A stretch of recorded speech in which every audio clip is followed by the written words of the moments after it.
Damai sejahtera Allah yang melampaui segala akal adalah mengurapi hati dan pikiran kamu sekalian di dalam nama Yesus Kristus Tuhan kita.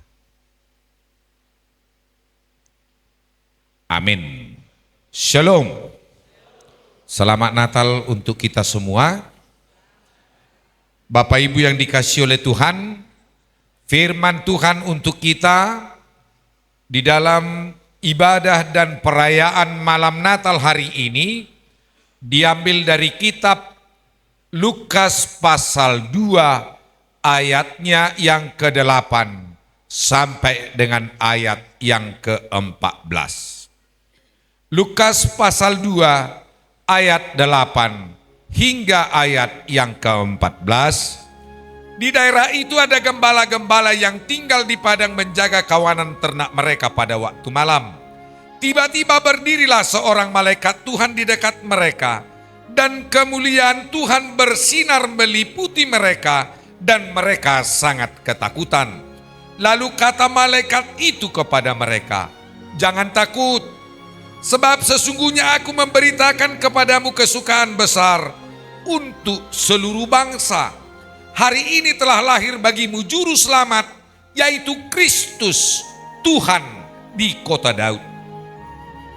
Dan inilah tandanya bagimu, kamu akan menjumpai seorang bayi dibungkus dengan lampin dan terbaring di dalam palungan."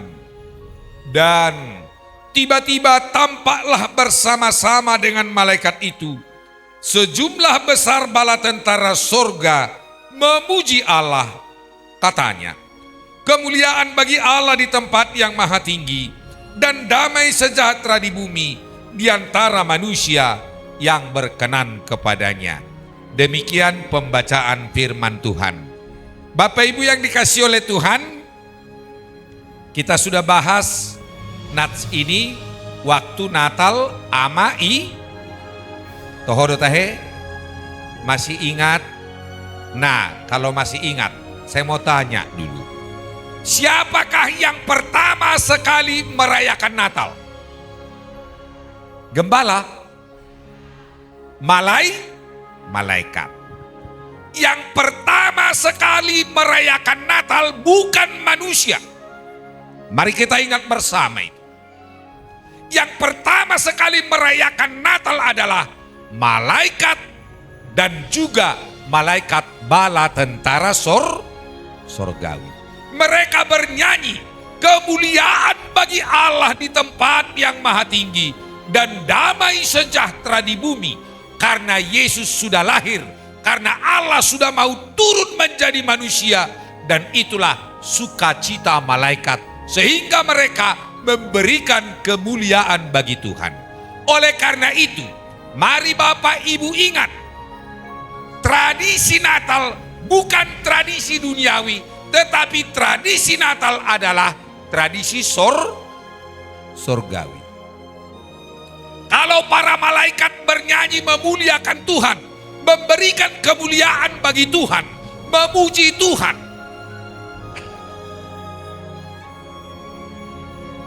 itu juga yang kita lakoni. Itu juga yang kita lakukan. Kemuliaan itu juga yang selalu kita berikan kepada Tuhan setiap hari Minggu di gereja. Jadi ibadah kita ini adalah ibadah, ini adalah prototipe. Kalau kita bernyanyi, berdoa, memberikan kemuliaan bagi Tuhan sekarang selagi kita masih di dunia, di dalam gereja Tuhan, ini adalah prototipe akan ibadah dan apa yang akan kita lakukan di kehidupan yang kedua, di sorga yang akan datang, yaitu hidup bersama dengan Yesus. Makanya di dalam merayakan Natal jangan main-main. Pada saat kita ibadah Natal, jangan kotori, jangan cemari ibadah Natal dengan hal-hal yang duniawi. Biarlah lewat acara ibadah Natal apapun yang kita lakukan, baik di gereja, baik di rumah, baik di punguan, Semuanya itu hanya untuk kemuliaan Tuhan. Lihat malaikat ini. Malaikat sendiri tidak mau mencuri kemuliaan Tuhan. Walaupun malaikat Jibril yang pertama sekali memberitahukan kepada Maria dan juga kepada kaum gembala bahwasanya Yesus Kristus sudah lahir di kota Daud, bukan berarti malaikat gak bisa. Sayalah Kristus, sayalah juru selamat. Tapi malaikat tidak mau mencuri kemuliaan Allah. Bahkan dia mengatakan, kemuliaan bagi Allah di tempat yang maha tinggi. Bapak Ibu yang dikasihi oleh Tuhan, ini juga menjadi peringatan bagi saya, bagi kita semua yang ikut ambil bagian dalam pelayanan gereja Tuhan. Setiap kita yang mau mempersembahkan hidup kita untuk kemuliaan Tuhan, menjadi pelayan Tuhan, apakah kita menjadi panitia, apakah kita menjadi penatua, apakah kita menjadi pendeta, jangan menjadi pencuri kemuliaan Tuhan. Amin. Ayo dong gosongannya tong. Terpilih imana jadi panitia. Tapi itu dia pakai untuk kemuliaan dirinya, bukan untuk kemuliaan Tuhan. Ayo imana mah anggoda ngalanyau dan jadi perayaan Natal. Anggoda ngalanyau dan jadi pembangunan Sopo IBRD. Anggoda ngalanyau dan nalau jadi pembangunan gereja Bangkok. Isi panggoanggo ya teh. Dimana mama nganggo ya teh. Itulah pencuri kemuliaan Tuhan. Kalau kita melakukan pekerjaan Tuhan, biarlah itu untuk kemuliaan Tuhan. Dan mari Bapak Ibu ingat, siapa yang selalu memuliakan Tuhan, meninggikan Tuhan dalam hidupnya, bukan hanya Tuhan yang dimuliakan, tapi kita juga akan diberkati. Kenapa? Karena orang yang selalu memuliakan Tuhan akan hidup dalam kerendahan hati. Orang yang rendah hati akan selalu dicari oleh orang lain untuk diberkati. Karena berkat Tuhan gak pernah jatuh dari langit, enggak. Dak songo durian nama dabudo, pasu-pasu ni Tuhan taidao. Tapi Tuhan akan memberkati setiap orang yang rendah hati. Setiap orang yang meninggikan Tuhan, pasti dia akan diberkati. Apa berkatnya? Kerendahan hati. Dan orang yang rendah hati pasti akan selalu dirindukan dan dicari oleh orang atau sesama. Ale yang gusigi jang roha do, dak kiai lului dongan nai.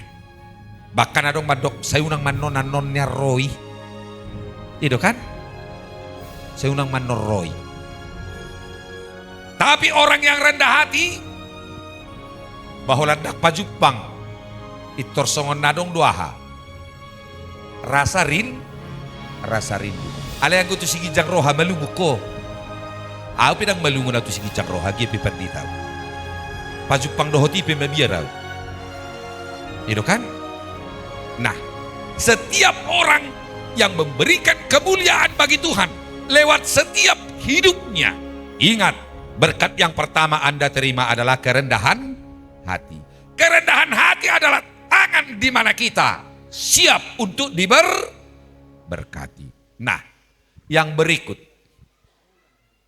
kalau di sini kita lihat orang yang kedua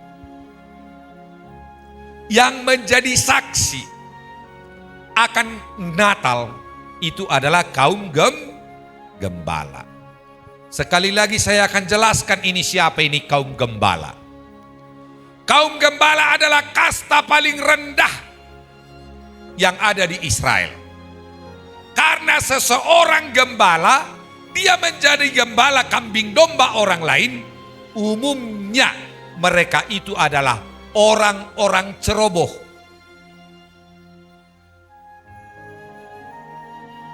Orang-orang yang tidak memiliki integritas dalam hidup.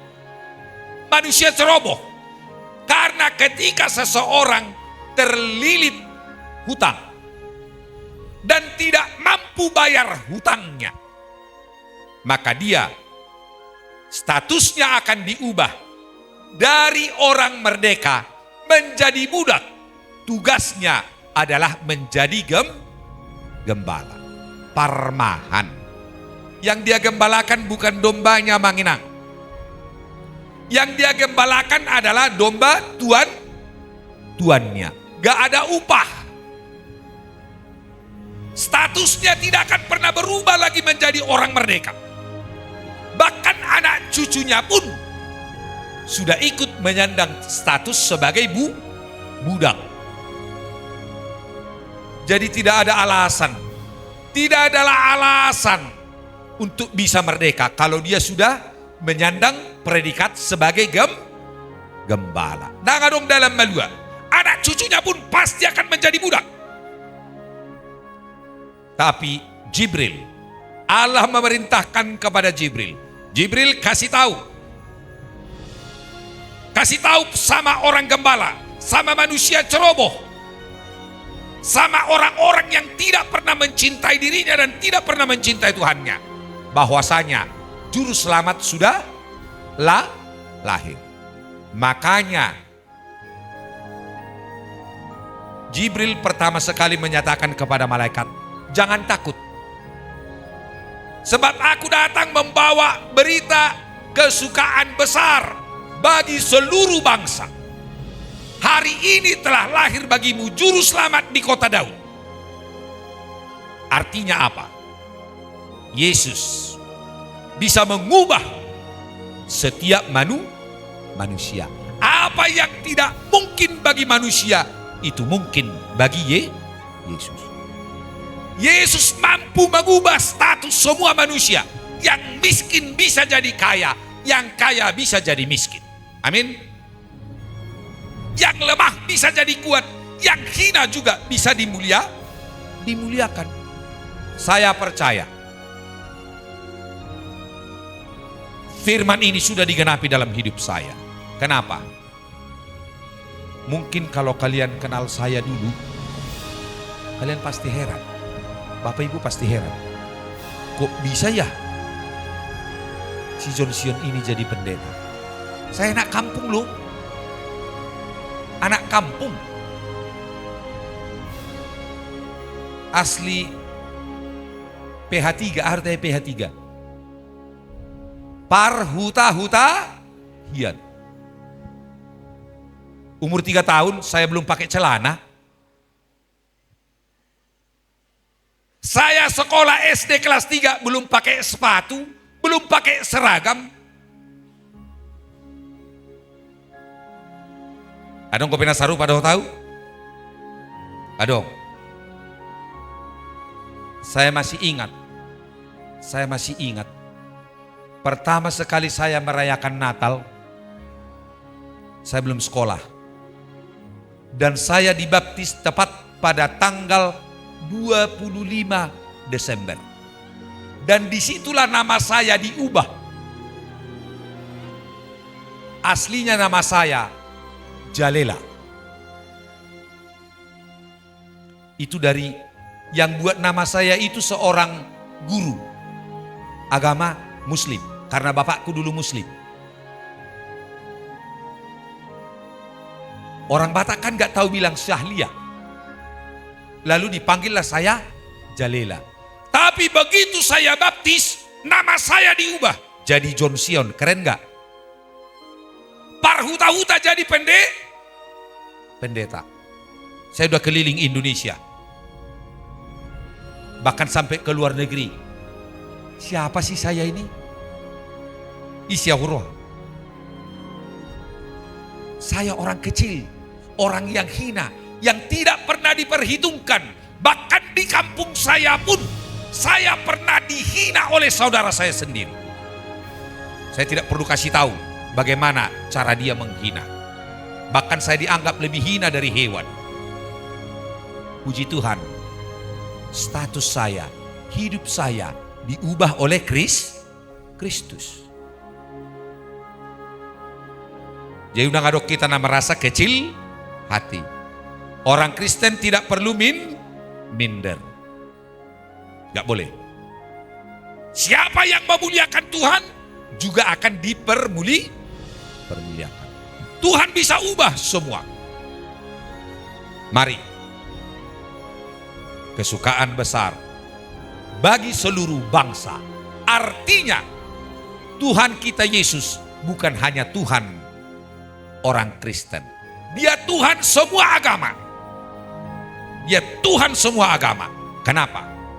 Karena dia adalah Raja di atas segala raja. Ilah di atas segala ilah. Tuhan di atas segala Tuhan. Hanya dialah satu-satunya Allah yang pernah merasakan perasaan manusia. Sehingga Allah pengikut Yesus bukanlah Allah yang mati rasa, tetapi Allah yang merasakan perasaan manusia, yang peduli dengan manusia dan mampu angkat harkat dan martabat setiap anak-anaknya yang mau meninggikan dan mempermuliakan dia. Amin, kita berdoa. Tuhan Yesus, kami bersyukur Tuhan, kalau pada hari ini kami bisa merayakan Natal bersama seluruh jemaat dan penatua yang ada di HKBP Bangko, bahkan di Resort Bangko. Ini semua karena pertolongan Tuhan dalam hidup kami. Tuhan mengiringi setiap langkah kami. Tuhan angkat kami ketika kami jatuh. Tuhan hibur kami ketika kami berduka. Tuhan memberikan kami pengharapan ketika kami sedang lemah. Sungguh pertolongan Tuhan begitu hebat dan begitu kuat dalam hidup kami. Ya Bapa, kami adalah orang yang hina, yang sering menyakiti hati Tuhan, menduka citakan hati Tuhan lewat pola pikir, perkataan maupun perbuatan kami. Bahkan juga kami sering menyakiti hati sesama kami. Hari ini kami mau